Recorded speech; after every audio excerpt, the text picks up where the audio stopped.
Aujourd'hui, on va voir 3 conseils pour prendre des photos de traînées lumineuses. Allez, c'est parti, en avant, Guingamp.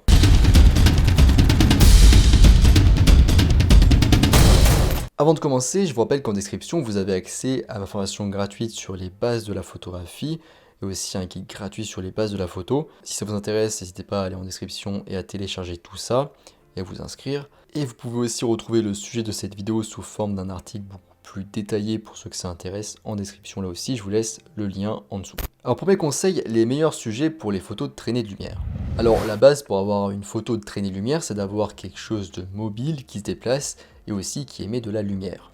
Donc une voiture, un cycliste, une moto, un avion, un train sont des sujets de choix pour ce type de photo. Mention spéciale aux camions ou aux bus qui vous permettent de photographier des traînées lumineuses qui sont un petit peu en hauteur, ce qui est assez original. En sujet, on peut aussi retrouver des bâtiments en mouvement, mais c'est assez rare, ou encore des attractions comme des grandes roues, et aussi de manière plus classique, on peut trouver des feux d'artifice.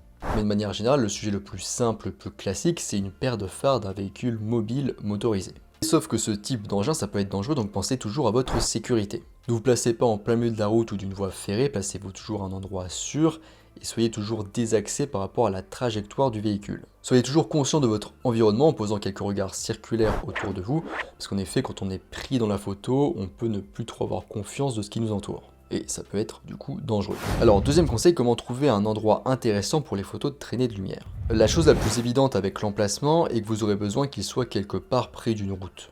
Mais si vous voulez passer à un niveau supérieur, pensez tout simplement à un endroit qui a un intérêt déjà au départ de base. Cela peut être un endroit où il y a des bâtiments bien éclairés le long de la route, ou encore un endroit où plusieurs routes se rejoignent pour créer des tracés lumineux dans différentes directions. Ça peut être aussi dans le virage d'une route pour que les traînées traversent l'image et se courbent, ou encore près d'un rond-point pour que les traînées créent des formes circulaires, ou encore une route à double sens de circulation pour qu'on ait d'un côté des tracés rouges avec les feux du coup arrière, et d'un autre côté de la route des tracés blancs. Donc les zones urbaines sont de bons endroits pour trouver des angles et des emplacements uniques. La méthode la plus courante consiste à se tenir sur le bord de la route et à photographier la circulation lorsqu'elle vient vers vous, ou bien vous pouvez aussi trouver un emplacement en hauteur. Par exemple en France, en tout cas, on a souvent des ponts qui passent au-dessus de routes ou d'autoroutes, et orienter du coup votre appareil photo comme ça vers le bas en plongée et prendre du coup des photos de route ou d'autoroute. Et bien sûr, il faut que ces routes elles soient quand même très fréquentées pour que l'effet fonctionne, mais j'y reviendrai.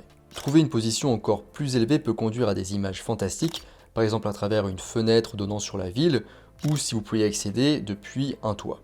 Cela dit, un filet lumineux serpentant à travers un paysage dans la campagne peut aussi donner une image vraiment belle et atmosphérique. En définitive, vous avez besoin d'un endroit où il y a du trafic en mouvement, et vous avez aussi besoin de choisir un moment, donc le moment le plus propice, où il y a le plus de circulation, parce que si vous n'avez pas beaucoup de voitures qui passent, eh bien à la fin vous n'aurez pas beaucoup de tracés de lumière sur vos photos. Les meilleures traînées de lumière sont celles qui vont toutes dans la même direction et qui vont guider l'œil du spectateur à travers l'image. Mais pour vous aider, je vais vous donner quelques exemples d'endroits intéressants où faire ce type de photos.